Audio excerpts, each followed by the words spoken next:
Hello everyone, आप लोग का बहुत बहुत स्वागत है जीके ओशन यूट्यूब चैनल पर। I welcome you all to GK ocean YouTube channel. और आज के इस पर्टिकुलर वीडियो सेशन में हम लोग डिस्कस करने वाले हैं करंट अफेयर के कुछ बहुत ही इंपॉर्टेंट 25 क्वेश्चन जो कि आपके एग्जाम पॉइंट ऑफ व्यू से इंपॉर्टेंट है। तो चलिए हम लोग अपना आज का डिस्कशन स्टार्ट करते हैं।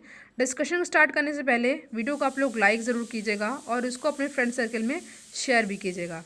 देखिए, टेस्ट सीरीज़ लॉन्च हो चुकी है। अगर आप चाहें तो टेस्ट सीरीज़ ज्वाइन कर सकते हैं। कॉन्टैक्ट नंबर डिस्क्रिप्शन बॉक्स में दिया हुआ है।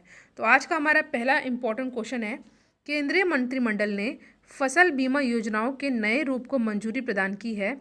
फसल बीमा योजनाओं की मौजूदा केंद्रीय सब्सिडी की प्रीमियम दर को वर्ष 2020 की खरीफ फसल से 50% से घटा करके सिंचित क्षेत्रों में कितना किया जाएगा। तो यहाँ पे हमारा करेक्ट आंसर हो जाएगा 25%। ठीक है, 50 से कितना कर दिया गया है, 25%। ठीक है, नेक्स्ट क्वेश्चन पे हम लोग आते हैं। देखिए, क्वेश्चन आज के बहुत ही ज़्यादा इंपॉर्टेंट है, तो आपको किसी भी क्वेश्चन को स्किप नहीं करना है। 25 में से आपके कितने क्वेश्चन सही हो ये भी बताना है, और मैं आपसे इंपॉर्टेंट क्वेश्चन पूछूंगी लास्ट में, जिसका आंसर आपको कमेंट सेक्शन में देना है। ठीक है, अगर चैनल पे आप नए हैं तो चैनल को सब्सक्राइब ज़रूर करिएगा और लाइक ज़रूर कर दिया करिए, इससे मोटिवेशन मिलता है। ठीक है, तो आज का हमारा सेकंड क्वेश्चन है, ग्राम न्यायालय अधिनियम कब लागू हुआ। तो यहाँ पे हमारा करेक्ट आंसर हो जाएगा 2 अक्टूबर 2009 में। ठीक है, ये क्वेश्चन पूछा जाता है, तो इसलिए आपको इसको अच्छे से याद कर लेना है। कुछ जीके क्वेश्चन भी इसमें इंक्लूड किए गए हैं। ठीक है, तो ई गवर्नेंस पर राष्ट्रीय सम्मेलन की शुरुआत किस वर्ष हुई थी। ई गवर्नेंस पर राष्ट्रीय सम्मेलन की शुरुआत किस वर्ष हुई थी। तो ये हुई थी 1997 में। ठीक है, 1997 में हुई थी। ऑप्शन सी हो जाएगा यहाँ पे हमारा करेक्ट आंसर। अगले क्वेश्चन पे हम लोग आते हैं। क्वेश्चन है आपके सामने, प्रधानमंत्री नरेंद्र मोदी की अध्यक्षता में केंद्रीय मंत्रिमंडल ने महाराष्ट्र के वधावन में एक नए प्रमुख बंदरगाह की स्थापना की के लिए सैद्धांतिक रूप से मंजूरी दे दी है। यह देश का कौन सा प्रमुख बंदरगाह होगा।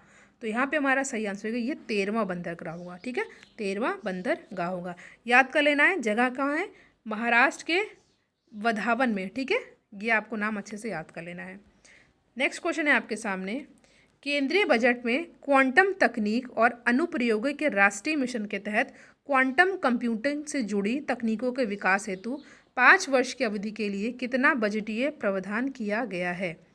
तो ये किया गया है कितना, 8,000 करोड़ रुपए। ठीक है, ऑप्शन सी हो जाएगा यहाँ पे हमारा सही आंसर। नेक्स्ट क्वेश्चन पे हम लोग आते हैं। क्वेश्चन है कि सार्वजनिक उद्यम सर्वेक्षण 2018-19 रिपोर्ट के अनुसार पिछले वर्ष के मुकाबले सार्वजनिक उद्यमों के शुद्ध लाभ में कितने प्रतिशत की वृद्धि हुई है। तो यहाँ पे हमारा सही आएगा, हो जाएगा आंसर 15.5% की वृद्धि हुई है।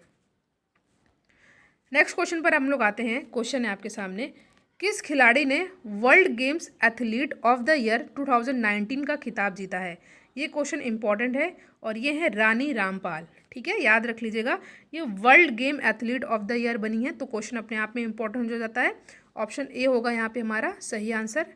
नेक्स्ट क्वेश्चन है हमारा, दक्षिण अफ्रीका में आयोजित आईसीसी अंडर 19 विश्व कप 2020 में किस खिलाड़ी को प्लेयर ऑफ द टूर्नामेंट घोषित किया था।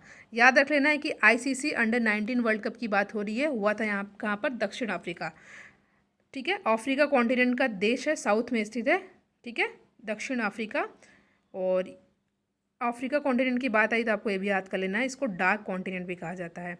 तो जो यहाँ पे हमारा सही आंसर होगा ये हो जाएगा यशस्वी जायसवाल। बहुत ही न्यूज़ में थे, तो इसको आपको अच्छे से याद कर लेना। ऑप्शन सी हो जाएगा हमारा सही आंसर। अगला क्वेश्चन है 19, ठीक है, sorry 9th, Australian open tennis 2020 tournament का महिला एकल वर्ग का खिताब किसने जीता। ठीक है, तो यहाँ पे हमारा करेक्ट आंसर हो जाएगा सोफिया केनिन। ठीक है, option D is our correct answer. Next question है, किस राज्य ने 71वें गणतंत्र दिवस के अवसर पर निर्धन लोगों को 10 रुपये में खाना उपलब्ध करवाने हेतु शिव भोजन थाली योजना लॉन्च की है। आपके सामने 4 ऑप्शन है, महाराष्ट्र, राजस्थान, कर्नाटक, मध्य प्रदेश। तो यहाँ पे हमारा सही आंसर होगा महाराष्ट्र। देखिए, यहाँ से आपको सिंपल फैक्ट रिवाइज कर लेना है। सबसे पहले यहाँ पे दिया हुआ महाराष्ट्र। ठीक है, तो देखिए मैं आपको हमेशा बताती हूँ, काजू प्याज के उत्पादन में महाराष्ट्र नंबर 1 है। क्यों? हालांकि गन्ना का उत्पादन सबसे ज़्यादा उत्तर प्रदेश में होता है, मगर चीनी मिल की बात की जाए तो चीनी मिल सबसे ज़्यादा कहाँ पर है? महाराष्ट्र में। महाराष्ट्र की राजधानी क्या है? मुंबई, जिसको भारत का कॉमर्शियल कैपिटल भी कहा जाता है। राजस्थान की बात आती तो आपको याद कर लेना है, एरिया यानी कि भारत का सबसे बड़ा राज्य कौन सा है? ये है राजस्थान। ठीक है, जयपुर यहाँ की कैपिटल है। कर्नाटक, ठीक है, देखिए कॉफ़ी के उत्पादन में कर्नाटक नंबर 1 पर आता है। ठीक है, और मध्य प्रदेश ये जो है सोयाबीन के उत्पादन में नंबर 1 पर है। भारत का सेंट्रल स्टेट, भारत का दिल किसे कहा जाता है? मध्य प्रदेश को। और ठीक है, यहाँ पे आपको अच्छे से याद कर लेना। इसकी राजधानी क्या है? आपको लोग कमेंट सेक्शन में बताइएगा, बहुत ही आसान है, बताइएगा आप लोग ज़रूर। अगला प्रश्न है 11वां कि मुंबई के नौसैनिक स्कूल, ठीक है, की 7वीं कक्षा की छात्रा काम्या कार्तिकेयन दक्षिण अमेरिका की सबसे ऊंची पर्वत चोटी एकोंगुआ को फतह करने वाली दुनिया की सबसे कम उम्र की खिलाड़ी बन गई हैं। यह चोटी किस देश में स्थित है? यहाँ से क्वेश्चन से आपको ढेर सारे फैक्ट याद कर लेना है। ठीक है, वो क्या है कि ये 7वीं कक्षा की स्टूडेंट है और दक्षिण अमेरिका यानी कि साउथ अमेरिका कॉन्टिनेंट की सबसे ऊंची पर्वत चोटी का नाम क्या है? एकोंगुआ। ठीक है, इसको जो है फर्स्ट टाइम सबसे कम उम्र की लड़की बन गई है। कौन है वो? तो ये हैं, कौन है आप? ये जो है एक सेकंड, इनका नाम नहीं बताना है आपको, इनका नाम बताना है। दुनिया की सबसे कम उम्र की लड़की बन गई। यह चोटी किस देश में स्थित है? ठीक है, बताना है आपको किस देश में स्थित है। तो यहाँ पे हमारा सही आंसर हो जाएगा अर्जेंटीना। ठीक है, साउथ अमेरिका कॉन्टिनेंट में देश है अर्जेंटीना। ठीक है, ये है वहाँ के। तो ऑप्शन नंबर बी हो जाएगा हमारे यहाँ पे सही आंसर। ब्यूनोस एरीज है अर्जेंटीना की कैपिटल। नेक्स्ट क्वेश्चन है, जनवरी 2020 में विश्व स्तनपान रुझान पहल WBTI द्वारा स्तनपान दर पर किए गए एक सर्वेक्षण के अनुसार विश्व स्तर पर 97 देशों में पहले स्थान पर कौन सा देश है?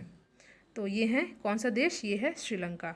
श्री जयवर्धने पुरे कोट्टे श्रीलंका की कैपिटल है और कॉमर्शियल कैपिटल है कोलंबो। चीन का तो बहुत ही आसान है। ठीक है, चीन के प्रेसिडेंट है शी जिनपिंग। बीजिंग है यहाँ कैपिटल। शंघाई यहाँ का सबसे बड़ा शहर है। रिनमिंबी यहाँ की जो है क्या है? करेंसी है। ठीक है, पॉपुलेशन के मामले में नंबर 1 पर है। तो फिलहाल ऑप्शन सी हो जाएगा हमारा सही आंसर। नेक्स्ट इंटरेस्टिंग क्वेश्चन है, अच्छा क्वेश्चन है। 92 अकादमी पुरस्कार यानी कि ऑस्कर 2020 की बात हो रही है। सर्वश्रेष्ठ अंतर्राष्ट्रीय फीचर फिल्म का पुरस्कार किसे दिया गया? ठीक है, there is 4 option given. Once upon a time in Hollywood, Parasite, Joker and Judy. तो यहाँ पे हमारा सही आंसर होगा ऑप्शन नंबर बी, पैरासाइट। बहुत ही अच्छी मूवी है ये, आप लोग को समय मिले ज़रूर दिखेगा। ऑप्शन बी हो जाएगा हमारा करेक्ट आंसर। ठीक है, नेक्स्ट क्वेश्चन है, किसे डैन डेविड पुरस्कार 2020 के लिए चुना गया है? तो ये हैं कौन? ये हैं professor Gita Sen. Option B is our correct answer. Our next question is, किस पुरस्कार को अक्सर पर्यावरण का नोबेल पुरस्कार भी कहा जाता है? ठीक है, तो यहाँ पे हमारा सही आंसर होगा टाइलर पुरस्कार। ऑप्शन ए हो जाएगा यहाँ पे हमारा सही आंसर। अब नेक्स्ट क्वेश्चन इज, सड़क सुरक्षा पर तीसरा उच्च स्तरीय वैश्विक सम्मेलन फरवरी 2020 में कहाँ आयोजित किया गया? स्टॉकहोम, मानेसर, दावोस या बर्लिन? तो यहाँ पे हमारा सही आंसर रहेगा स्टॉकहोम। ठीक है, ऑप्शन ए हो जाएगा हमारा करेक्ट आंसर। बताइए स्टॉकहोम किसकी कैपिटल है? कमेंट सेक्शन में। आगे आते हैं हम लोग। क्वेश्चन है, भारतीय नौसेना ने हाल में किस देश में चक्रवात डायने से प्रभावित लोगों की मदद हेतु ऑपरेशन वनीला चलाया? बहुत ही न्यूज़ में था, आपको पता ही है। तो ये हो जाएगा मेडागास्कर। ठीक है, ऑप्शन डी है हमारा सही आंसर। हाल ही में किस देश ने जनगणना में पहली बार LGBT समुदाय को शामिल करने का निर्णय लिया है? भूटान, बांग्लादेश, नेपाल या Thailand? And the correct answer is Nepal. ठीक है, काठमांडू यहाँ की कैपिटल। न्यूज़ में है आजकल नेपाल, तो आपको ये क्वेश्चन भी बहुत अच्छे से याद कर लेना है। देखिए, भारतीय बैंक एसोसिएशन IBA के नए मुख्य कार्यकारी अधिकारी CEO के रूप में किसने जनवरी 2020 में पदभार संभाला? तो ये कौन है? तो ये है सुनील मेहता। ठीक है, बी हो जाएगा हमारा सही आंसर। नेक्स्ट क्वेश्चन है आपके सामने, फरवरी 2020 में शामिल अंतर्राष्ट्रीय सी फूड शो में 22वें संस्करण का आयोजन कहाँ पर किया गया? ठीक है, ये किया गया है कहाँ पर? ये किया गया कोच्चि में। ठीक है, दैट इज़ वाई ए हो जाएगा हमारा सही आंसर। सभी क्वेश्चन बहुत ही इंपॉर्टेंट है, आपको अच्छे से याद कर लेना है। नेक्स्ट क्वेश्चन है, CMS COP13 सम्मेलन के दौरान CMS प्रवासी प्रजाति संरक्षण अनुसूची में 10 नई प्रजातियों को शामिल किया गया है। इसमें किसे अनुसूची 1 में शामिल नहीं किया गया है? तो ये है हमारा सही आंसर टोपे शार्क। डी हो जाएगा यहाँ पे हमारा करेक्ट आंसर। वैश्विक पहल इट डॉट ऑर्गेनाइजेशन किसकी पहल है? विश्व आर्थिक मंच, विश्व बैंक, IMF या यूनिसेफ? तो यहाँ पे हमारा सही आंसर हो जाएगा विश्व आर्थिक मंच। ऑप्शन ए है हमारा सही आंसर। नेक्स्ट क्वेश्चन है आपके सामने, अंतर्राष्ट्रीय श्रम संगठन द्वारा जारी वैश्विक रोजगार एवं सामाजिक दृष्टिकोण प्रवृत्तियाँ 2020 world employment and social outlook trend 2020 के अनुसार 2019 में विश्व में कार्यशील जनसंख्या 15 वर्ष के ऊपर कार्य करने में सक्षम कितनी है? ठीक है, ये आपको याद कर लेना किसकी बात हो रही है। तो यहाँ पे हमारा सही आंसर होगा ऑप्शन नंबर सी 5.7 अरब। 24th क्वेश्चन है, जनवरी 2020 में G77 की अध्यक्षता फिलिस्तीन के बाद किसे हस्तांतरित की गई है? तो ये की गई है किसको? गुयाना गणराज्य को। ठीक है, देखिए यहाँ पे आपको एक चीज़ याद कर लेना है कि वैश्विक रोजगार एवं सामाजिक दृष्टिकोण प्रवृत्ति यानी कि world employment and social outlook ये किसके द्वारा जारी किया जाता है? अंतर्राष्ट्रीय श्रम संगठन, ठीक है, इंटरनेशनल लेबर ऑर्गेनाइजेशन द्वारा ILO के द्वारा ये जारी किया जाता है। आज का हमारा आखिरी क्वेश्चन है, मोस्ट इम्पॉर्टेंट क्वेश्चन है, भारतीय मानव विज्ञान सर्वेक्षण यानी कि एंथ्रोपोलॉजिकल सर्वे ऑफ इंडिया की स्थापना कब की गई थी? तो ये की गई है कब? 1945 में। तो बी हो जाएगा यहाँ पे हमारा सही answer. Option B is our correct answer.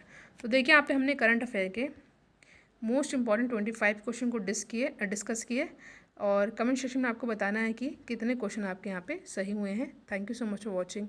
Thank you.